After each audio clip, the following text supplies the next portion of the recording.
ડિનરમાં તમારે કોઈ રિસ્ટ્રિક્શન નથી. હવે લાલી આવી બધામાં. આ શું કે ચાલો પાંદડા ખાવ, ફ્રૂટ ખાવ, વેજીટેબલ ખાવ, આના માટે પૈસા કમાઈએ જ બધા. સાંજે ડિનરમાં તમારે જે પણ તમે અત્યારે ઘરે બનાવો છો એ દરેક વસ્તુ ખાઈ શકો. પૂછતા નહીં શું તમે જે પણ અત્યારે બનાવતા હોય એમાં એની અંદર ખાલી ધ્યાન એ રાખવાનું એસિડિક અને આલ્કલાઇન આ સમજી લેવાનું. આ તમે સમજશો તો માંદગી જતી રહેશે. એસિડિક એટલે અનાજ અને કઠોળ ઓછા. આપણે લોકો માંસ અને ઈંડા ખાતા નથી એટલે એની વાત નથી કરતા. અને શાકભાજીનો ફ્રૂટ વધારે. સાંજની જે તમારી પ્લેટ છે એમાં 25% પા ભાગનું જ એસિડિક, 75% આલ્કલાઇન લેવાનું. એટલે અત્યારે તમે ધારો કે 4 ભાખરી કે 4 રોટલી ખાતા હો તો હવે તમારે 1 ભાખરી કે 1 રોટલી જ ખાવાની.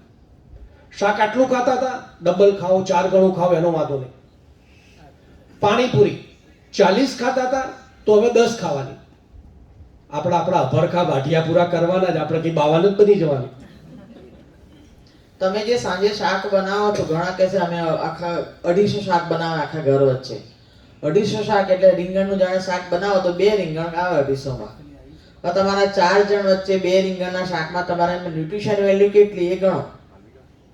કારણ કે તમે એમાંથી છાલ કાઢી નાખો કે એના ડીટા બીટા કાઢી નાખો અને શાકને વઘારી તળીને ખાઓ એટલે એની ન્યુટ્રિશન વેલ્યુ 0 હોય. દાળ ભાત શાક રોટલી ખાતા હોય તો દાળ તો 1 વાટકી જ લો છો, તમે તપેલી ભરીને પાણી નાખો છો એમાં, 1 તપેલી ભરીને દાળ બનાવો છો એની. એટલે શાક બનાવો વધારે, 500 કિલો શાક બનાવો ને ક્વોન્ટિટીમાં વધારે પડતું શાક ખાઓ, લીલા શાકભાજી, અને મિનિમમ રોજ 2 શાક બનાવીને ખાવાના. દાળ ભાત ખાઓ તો રોટલી નહીં લેવાની, રોટલી લો તો દાળ ભાત નહીં લેવાના. પાણીપુરી હવે 40 ખાતા હોય તો તમારે 10 ખાવાની. એની જોડે તમે sauté vegetables, soup, sizzler, salad, fruit, ચટણીઓ, જાતની ચટણીઓ બધી બનાવીને જ રાખજો ઢગલો, દરેક જણા જોડે ખવાય. પ્યોર ચટણીઓ ઘરની બનાવેલી બહુ સારી. આ રીતે તમે ખાશો તો મજા આવશે તમને. ઘઉં અને ચોખા દરેક જણ બંધ કરી દેજો તાત્કાલિક. ઘઉંનું જે ગ્લુટેન છે એ બહુ નુકસાન કરે છે. ચોખામાં પણ આજે પોલિશ રાઈસ મળે છે બહુ નકામા. બ્રાઉન રાઈસ ખાવ તો જરાય વાંધો નથી. ઘઉંની જગ્યાએ જે આપણા બધા ધાન છે ફરતા, એ ફરતા ખાવાના. જવ, જુવાર, મકાઈ, બાજરી, રાગી, ઓટ્સ, કુદરી, સાબુદાણા, મોરૈયો, સામો, કિનવા. આ કિનવા છે, આને સુપરફૂડ કહેવાય, અનાજની માતા કહેવાય. આમાં 11 પ્રકારના એમિનો એસિડ્સ છે. આ ગ્લુટેન ફ્રી છે. આમાં આ 1 વાટકી લઈ આની અંદર સામે તમે 3 વાટકી શાકભાજી નાખી વઘારેલી ખીચડી, પુલાવ, દલિયાની જેમ તમે બનાવી શકો. અને ડિનરમાં રાત્રે અઠવાડિયામાં 2 થી 3 વાર તમે રાત્રે લઈ શકો. આને એટલી સરસ ખીચડી થાય એમાં તમે ગાજર, વટાણા, બટાકા, ડુંગળી, લસણ, કોથમીર, લીમડો બધું નાખીને મસ્ત વઘારેલી ખીચડીની જેમ બનાવો. એટલા સરસ ટેસ્ટી લાગે અને ન્યુટ્રિશન બી બહુ સરસ મળે. તમારા છોકરાઓ અત્યારે જે પેલા પ્રોટીન પાવડરો ને બધા ખાય છે ને, એની જગ્યાએ લાખ ગરજે સસ્તું પડશે ને સારું. એ લોકો 5-5 હજારના ડબ્બા ખાય છે. આ ફૂલ ઓફ પ્રોટીન, એમાઇનો એસિડ્સ આની અંદર બહુ સરસ હોય. તેલ, અત્યારે તમે જે તેલ ખાવ છો ને બધા, ડબ્બા ભર્યા છે ને, રિફાઇન્ડ અને ડબલ રિફાઇન્ડ, ઘેર જઈને ઢોળી દેજો. બને ત્યાં સુધી ખાડો ખરીને દાટી દેજો. ગરીબોને દાનમાં ના આપતા. ખતરનાક વસ્તુ છે આ. 63 પ્રકારના રોગ થશે. કેન્સરથી માંડી, હાર્ટથી માંડી, ડાયાબિટીસ, બધું ગંદકી. આ બધી છેલ્લા 41 વર્ષમાં આપણે લોકોએ જે બધા ચેન્જ કર્યા છે ને, એમાં આપણા બધાની હેલ્થની પથારી ફરી ગઈ છે. ખાવાનું છે તમારે કાચી ઘાણીનું સિંગ તેલ. આપણા બાપ દાદાઓ આજ ખાતા હતા. અત્યારે આ જે તેલ છે એને એ લોકો 360 ડિગ્રીએ ગરમ કરે છે અને એમાં જાતના 10 થી 15 ગંદા કેમિકલ નાખે છે, ઇન્ક્લુડિંગ યુરિયા. આ બધા યુટ્યુબ ઉપર વિડીયો છે, બીજા લોકોના જોઈ લેજો. તમે શું ખાઓ છો તમને ખબર પડે. ખાવાનું તમારે કાચી ગાળીનું સિંગ તેલ આ પણ ઓછું જ ખાવાનું છે. રસોઈ માટે વઘારો માટે કાચી ગાળીના સિંગ તેલનો ઉપયોગ કરો, એ બી ઓછું જ ખાવાનું છે. અને થોડા થોડા ટાઈમે તેલ ચેન્જ કરતા રહેવું જોઈએ. એક્સ્ટ્રા વર્જિન ઓલિવ ઓઇલ સલાડમાં નાખીને ખાઓ, એકાદ ચમચી કાચું નાખીને ખાઓ. ઘીની જગ્યાએ કાચી ઘાણીના તલના તેલનો ઉપયોગ રોટલી, ભાખરી, ખીચડી, દાળ ભાત બધામાં તમે કરો. વર્જિન કોકોનટ ઓઇલ પણ તમે વર્જિન લેવાના, કાચી ગાળીના, એ પણ તમે સેલાડમાં નાખી શકો. કાચા ખાવ તો થોડા ખવાય તો વાંધો નહીં. મીઠું, મીઠાની જગ્યાએ તમારે સિંધવ નમક લેવાનું. ગોળ, ખાંડ, અત્યારે તમે જે સફેદ ખાંડ વાપરો છો ને એના જેટલી ખતરનાક વસ્તુ કોઈ નથી. બાજુના ઘરે હોય ને તોય જઈને એનો ડબ્બો ઢોળી આવવાનો, ભલે ઝઘડો થાય. આટલી ખતરનાક વસ્તુ છે ખાંડ. અત્યારે બહેનોમાં ઓસ્ટિયોપોરોસિસ, હાડકાં પોલા થવાના ચાલુ થઈ ગયા છે. ગુજરાતમાં તો જબરજસ્ત પ્રોબ્લેમ થયો છે. આના માટેનું મેઇન કારણ છે ખાંડ, કેમિકલથી બને. ગળપણ જ ખાવાનો શોખ હોય તો તમે દેશી ગોળ લઈ શકો, અથવા ગોળ પાવડર, આ બહુ સરસ છે, વાપરવો પણ સહેલો રહે. અથવા મધ, મધમાંય સાચવવાનું હો. હમણાં રિપોર્ટ હતો 10 માંથી 9 મધ, એટલે સાચવજો જરા. અને સૌથી બેસ્ટ ઓપ્શન કાકડી, આ ગળપણ માટેનું શ્રેષ્ઠ છે. તમને જો ખાંડ જ ખાવાનો શોખ હોય તો બ્રાઉન શુગર, જેને ઓર્ગેનિક શુગર અથવા રો શુગર કહે છે, એ લઈ શકો. બાકી મહેરબાની કરીને સફેદ ખાંડ દરેક જણ આ સિસ્ટમ ના કરો ને તોય આટલું કામ કરજો. મેદો અને મેદાની બનાવટ, બેકરી એન્ડ ઇટ્સ પ્રોડક્ટ, દરેક જણને વોર્નિંગ આપું છું, ચેતવણી, જાગી જજો. તમારા પૌત્ર પૌત્રી કે દીકરા દીકરી કે ભાઈ બહેનને તાત્કાલિક એલર્ટ કરી દેજો. જે રીતે અત્યારે તમને પેલી ડિલિવરી વાળી કંપનીઓ 12 વાગે કરો, 12 ને 10 આપી જાય છે, એ લોકોએ જે સમાજની દશા ફેવરી છે. નાની ઉંમરમાં આપણે આપણા છોકરાઓ ખોવાના થશે, અથવા જીવતા હશે તો તમને એમ થશે કે મરી જાય તો સારું. બહુ અઘરા વાક્યો બોલી રહ્યો છું. મારી પાસે અત્યારે લગભગ 22 પેરેન્ટ્સ આવે છે એમના છોકરાઓ લઈને. એમાં 2-3 જણા દર વખતે પૂછે છે, સાહેબ મારો છોકરો મરી ક્યારે જશે? They are waiting their son to die. વિચાર કરો તમે, જે વસ્તુ વર્ષમાં 1-2 વાર આપણે જોવાની ના હોય એ આપણા છોકરાઓ અત્યારે 3 ટાઈમ પેટમાં નાખે છે. મહેરબાની કરીને જાગી જજો. તમારા છોકરા ઉપર કોઈ કંટ્રોલ છે અત્યારે? તમારી કોઈની તાકાત છે? કેટલા વાગે ઊંઘે છે, ઉઠે છે, શું ખાય છે, ફટ કરતું મંગાઈ લે છે? જાગી જજો, નહીતર નવી પેઢી અત્યારે જે રીતે મારી પાસે આવે છે, લિટરલી મને બીક લાગે છે કે સમાજનું શું થશે. આપણે તો આટલું જીવી ગયા, એ લોકો પાસેથી લાંબુ સારું જીવવાની જરાય આશા ના રાખતા, કારણ કે કચરા સિવાય કંઈ પેટમાં નાખતા નથી. આ જ્યારે તમે 4 કલાકના અંતે સમજશો ને પછી તમને ખબર પડશે કે આપણે રોગ કેમ પેદા કરે. કેટલું ગંદુ કમ્પેરિઝનમાં તમે ખાઓ છો એ તમને સમજણ પડશે. આપણામાં એવું નથી કે ખાવાનું નથી, આપણામાં ખાવાનું છે. આપણામાં જીવંત ફૂડ ખાવાનું છે, લાઈવ ફૂડ.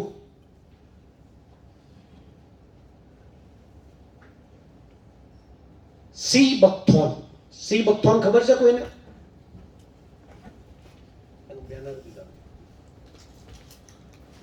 રાત્રે 9-1 વાગ્યાની આસપાસ, જો તમે ફાઇનાન્શિયલી સાઉન્ડ હોય, થોડા પૈસે ટક્યા, થોડું મોંઘું આવે છે, આપણે આમાં બધા બહુ ફાલતુ ખર્ચા કરીએ છીએ, એની જગ્યાએ આ સી બકથોર્ન બહુ સરસ વસ્તુ છે. આનો આપણા મોદી સાહેબ પણ પ્રચાર કરે છે અત્યારે, અને આની જોરદાર રીતે અત્યારે લોકો આનો ઉપયોગ કરે છે.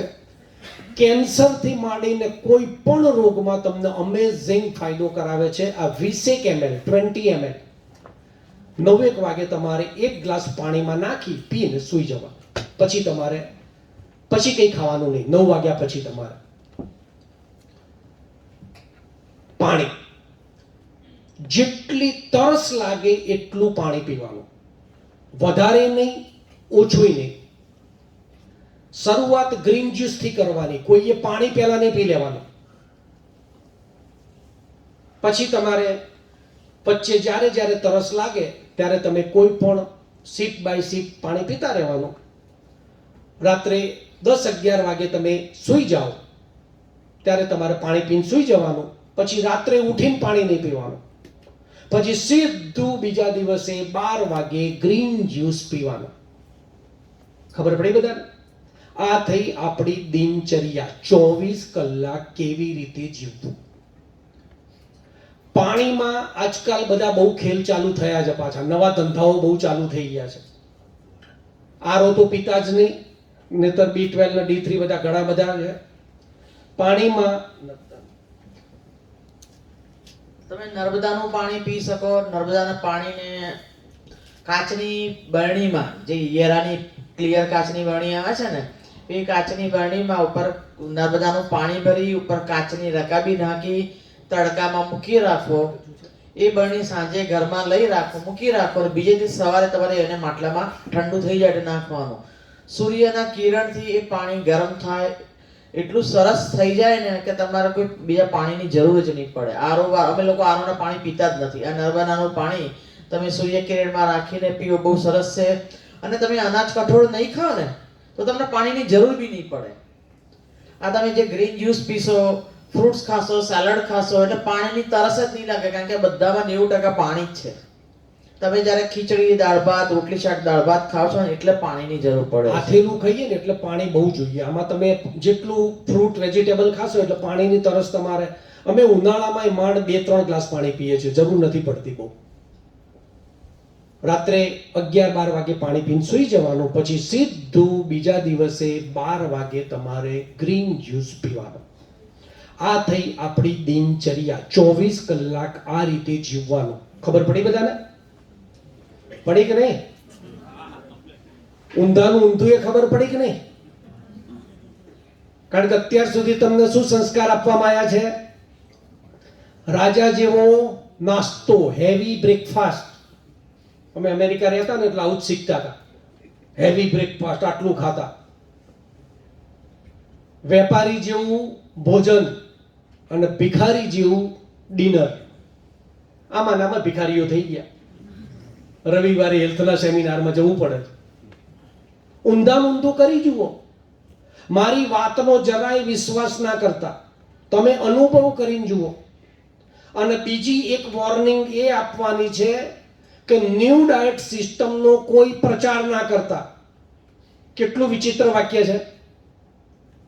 પોતે પ્રચાર કરનાર એમ કહે છે કે ન્યૂ ડાયટ સિસ્ટમનો કોઈ પ્રચાર ના કરતા. મહેરબાની કરીને પ્રચાર ના કરતા.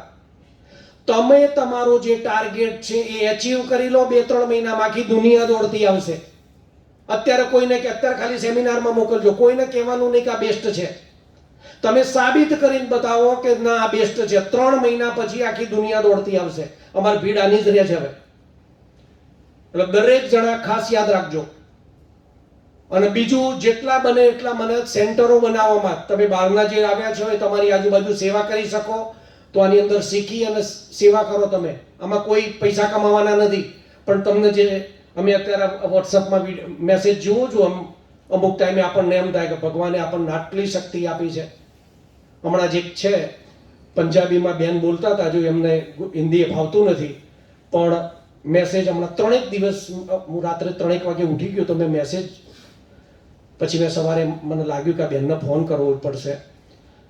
मैंने कहा सर जी मेरे को इतनी सारी तकलीफ थी, इतनी सारी, बहुत सुखी बहन है आपकी सिस्टम की, और मुझे सिर्फ फोन बंद कर जो कौन से त्या टोटल हो बेन बिल्कुल नहीं,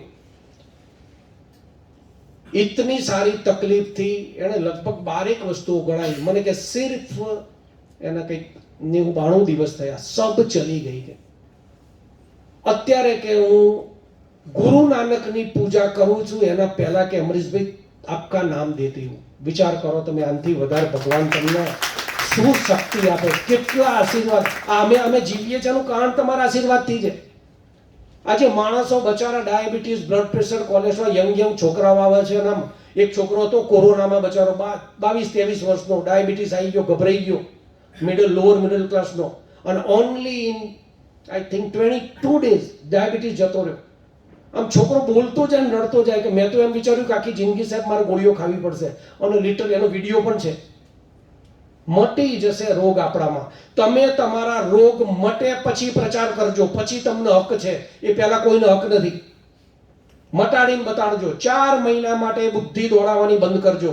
હું જે કહું એમ કરજો. આટલો મને સપોર્ટ કરજો. થોડું 1-2 દિવસ કડક કરશે, પછી કોઈ વાંધો નહીં આવે. ઊંધું કરી નાખો. હવે આપણી આ જે પ્રથા છે, ન્યૂ ડાયટ સિસ્ટમ, નવી ભોજન પ્રથા, એ જેમ તેમ બનાવેલી પ્રથા નથી. રામચરિત માનસમાં જે પંચ તત્વ છે એના આધારિત આ પ્રથા છે. આકાશ, વાયુ, અગ્નિ, જલ અને પૃથ્વી. મુસ્લિમોમાં જે રોઝા કરે છે એનો પણ આમાં થોડો સંયોગ છે. આપણું શરીર 5 તત્વોનું બનેલું છે અને બ્રહ્માંડ પણ 5 તત્વોનું બનેલું છે. આજ તમારા તત્વો અત્યારે ઇમ્બેલેન્સ છે એટલે તમે માદા છો. આ સિસ્ટમ કરશો એટલે તત્વો તમારા બેલેન્સ થઈ જશે, માદગી જતી રહેશે. કેન્સર હું મટાડું છું, હાર્ટ ડિસીઝ ને ઓબેસિટી ને જે તમારા રોગ હોય હું મટાડું છું, કારણ કે હું તમને તત્વ પ્રમાણે ખવડાવું છું.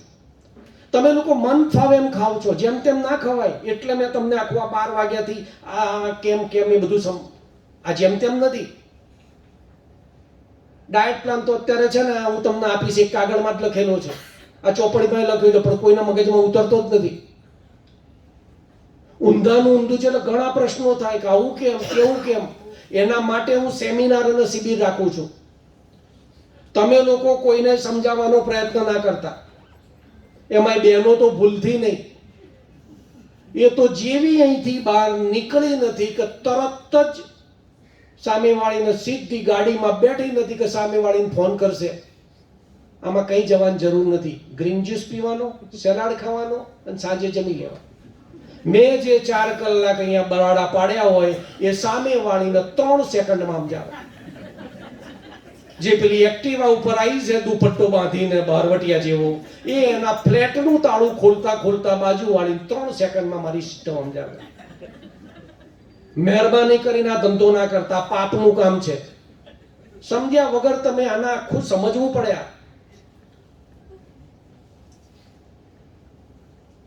ખાસ તમારા બધાના પ્રશ્નોના સોલ્યુશન માટે આપણે અહીંયા રાખીએ છીએ. અહીંથી જ્યારે તમે ઊભા થાવ ત્યારે તમારી પાસે 2 જ કન્સેપ્ટ હોય, કરવું છે કે નથી કરવું. 2 વર્ષ પછી કરવાનું તો આ જ છે, એમાં કોઈ શંકા સ્થાન નથી.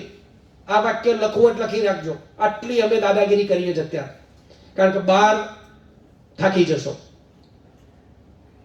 આકાશ તત્વ સૌથી પહેલું તત્વ અને સૌથી મોટું તત્વ, વિશાળ તત્વ. તમે જુઓ, સૂર્ય, ચંદ્ર, તારા, ગ્રહો, ઉપગ્રહો, કેટલું બધું આકાશમાં છે. એ જ રીતે શરીરને તમારે આકાશ તત્વ આપવાનું છે. આકાશ તત્વ એટલે ઉપવાસ, ફાસ્ટિંગ. આપણી સિસ્ટમમાં કઈ રીતે? સાંજે 7-8 વાગે તમે ડિનર લઈ લો છો, પછી બીજા દિવસે 12 વાગ્યા સુધી, એટલે કે 16 કલાક સુધી તમે અન્નનો દાણો નાખતા નથી. આકાશ તત્વ, ઉપવાસ. બીજી ભાષામાં રાત્રે 11-12 વાગે તમે પાણી પીને સૂઈ જાઓ છો, તો બીજા દિવસે 12 વાગ્યા સુધી તમે પાણી પણ પીતા નથી. આકાશ તત્વ, ઉપવાસ.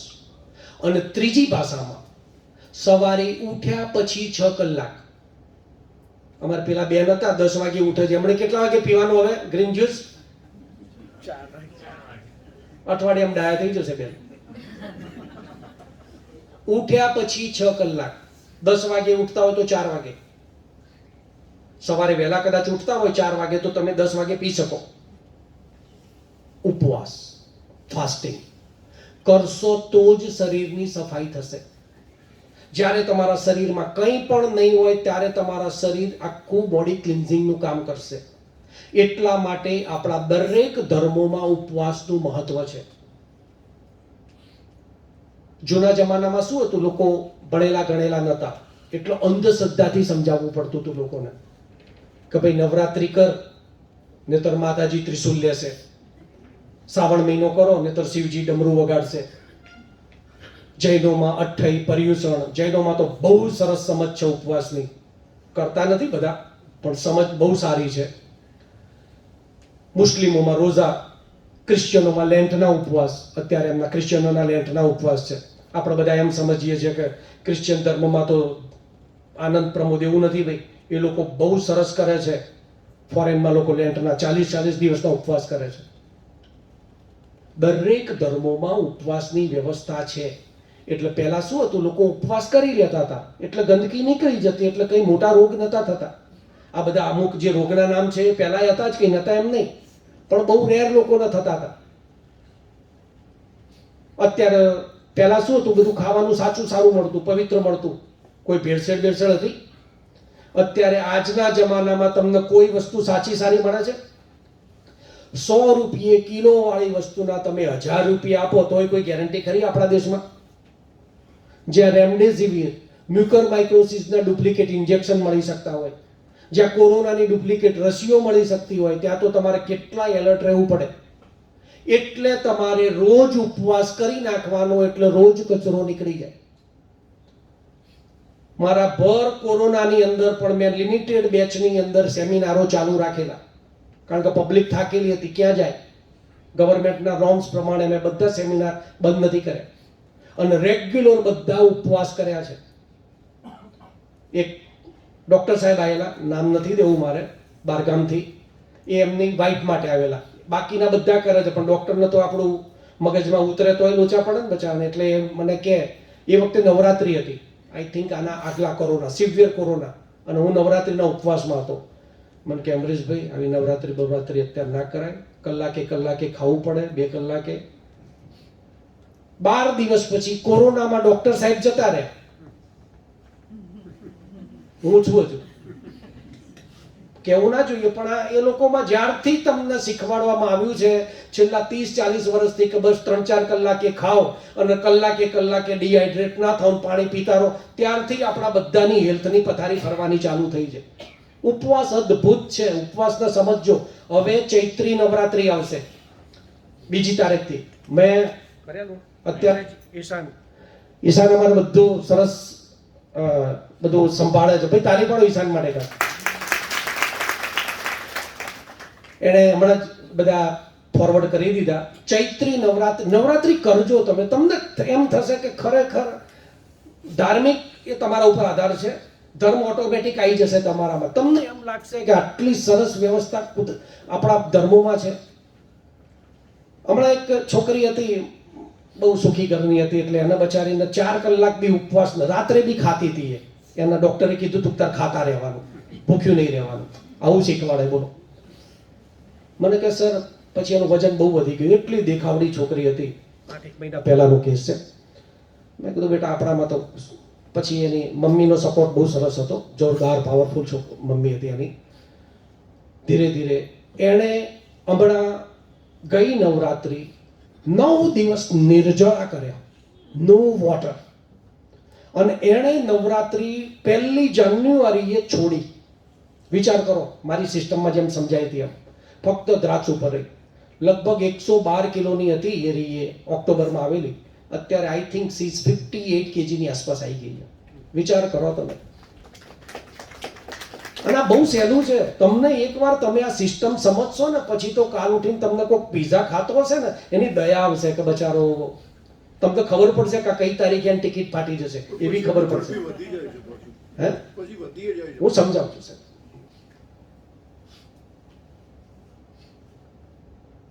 આપણી આ સિસ્ટમ ખરી ને, એની ફોરેનમાં લોકો કોપી કરીને બહુ પૈસા કમાય છે. ઇન્ટરમિટન્ટ ફાસ્ટિંગ નામ સાંભળ્યું જ કોઈએ? એ આપણી સિસ્ટમમાંથી કોપી કરીને ધૂમ પૈસા કમાય છે. આ મારા જ સેમિનારની કોપી કરીને ત્યાં ડોલરોમાં 2 કલાકના 400, 500 લે. મેં આ ધંધો ચાલુ કર્યો હોત, 1292 સેમિનાર છે, ગુણ્યા એવરેજ 50 ની મૂકો ભાઈ ઈશાન, $400 ગુણ્યા કરતો 75, અને આ બધાના ડોલરમાં જ લે આપતો તું. ભલે આયા હોય રૂપિયા 280 ભરીને, પણ આ ડોલરમાં લેતું હતા.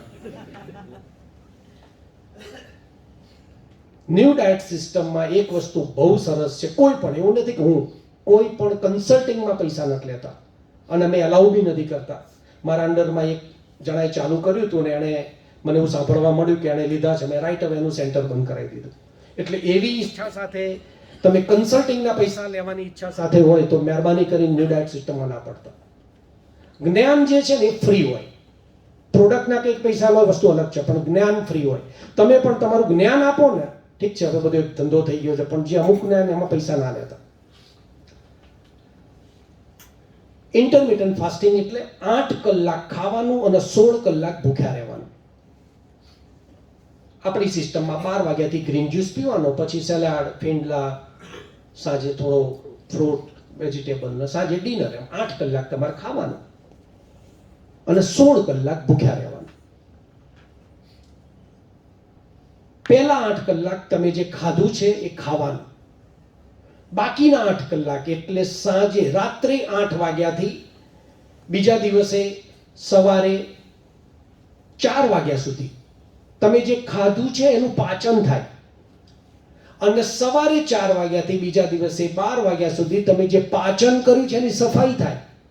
સફાઈ તો તમે કરતા જ નથી, સીધો હેવી બ્રેકફાસ્ટ કરીને શરીરની પથારી ફેરવી કાઢો છો. એટલે તમારે ઉપવાસ કરવાનો. ખબર પડી? રોજ ઉપવાસ કેમ કરવાનો? આ તમારા દરેક પ્રશ્નોના હું સમાધાન કરાવું છું, એટલે તમને પ્રશ્નો ના રહે. છતાં કંઈ પણ પ્રશ્નો રહે તો હું અત્યારે સેમિનાર પતે પછી આપણે જાહેરમાં પ્રશ્નો પૂછી શકો. એ સિવાય બી તમે મને પછી પૂછી શકો.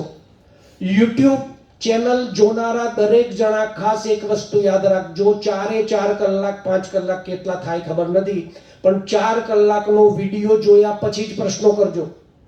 ઘણા તો 4 જોતા જોતા વિડીયો કચરો વાળતા વિડીયો જોવા, એમાં પછી હું જવાબ નથી આપતો, કારણ કે હવે લાખો ફોલોઅર્સ થઈ ગયા, પછી અમે પણ ઇરિટેટ થઈ જઈએ. એટલે તમને જો ખરેખર રસ હોય તો બેસ્ટ મારા સેમિનારમાં આવવાનું. આ બધા આવ્યા જ છે મુંબઈથી ને સુરતથી ને,